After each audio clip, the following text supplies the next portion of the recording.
நேயர்களே, old book shop சேனலுக்கு உங்களை அன்புடன் அழைக்கிறேன். நமது தேசப்பிதா மகாத்மா காந்தியடிகள் வாழ்க்கையில் அவர் கண்டுணர்ந்த உண்மைகளை மனிதர்களுக்கும் சமூகத்திற்கும் பல சந்தர்ப்பங்களில் சொல்லியிருக்கிறார். அத்தகைய கருத்துக்களை காந்தி மொழிகள் என்று தலைப்பிட்டு ஒரு பழைய புத்தகம் பிரசுரித்துள்ளது. அந்த கருத்துக்களை பார்ப்போமா? அஹிம்சை மிகப்பெரிய லட்சியம். அது வீரர்களால் மட்டுமே பின்பற்ற முடியும், கோழைகளால் அல்ல. கோழைத்தனமா வன்முறையா என்ற கேள்வி வரும்போது நான் வன்முறையையே தேர்ந்தெடுக்கிறேன். இறைவனை நோக்கி இட்டுச் செல்லும் வாழ்க்கை முறையே பிரம்மச்சரியம். உண்ணாவிரதம் என்பது எனக்கும் இறைவனுக்கும் இடையே உள்ள விஷயம். எப்போதெல்லாம் தீர்க்க முடியாத பிரச்சனைகள் வருகிறதோ அப்போதெல்லாம் விரதமிருந்து இறைவனை தொழவே என் மதம் கற்பிக்கிறது.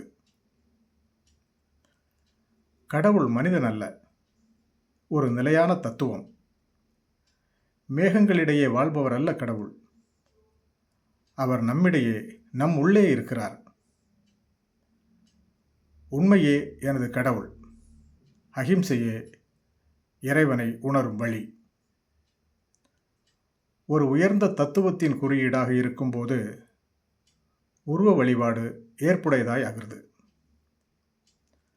இந்து மதத்தின் மூலமாகத்தான் கிறிஸ்துவர்களையும் முஸ்லிம்களையும் நான் மதிக்க கற்றுக்கொண்டேன். நல்லவைகளுடன் உங்களது இணக்கம் எவ்வளவு அவசியமோ அதைவிட அவசியம் தீயவற்றிலிருந்து விலகுவது. ஜனநாயகம் சிறப்பான முறையில் இயங்க மிகவும் தேவையானது நல்ல கல்வி.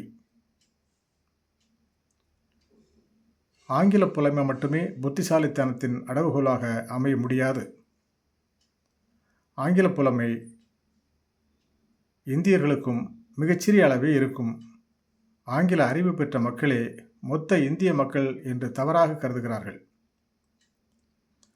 சுதந்திரம் என்றால் ஒழுக்கத்தை, கட்டுப்பாட்டை விரும்பி ஏற்பது, சட்டங்களுக்கு முழு மனதுடன் பணிவது. மற்ற நாடுகளை பற்றி நான் ஒன்றும் சொல்ல விரும்பவில்லை.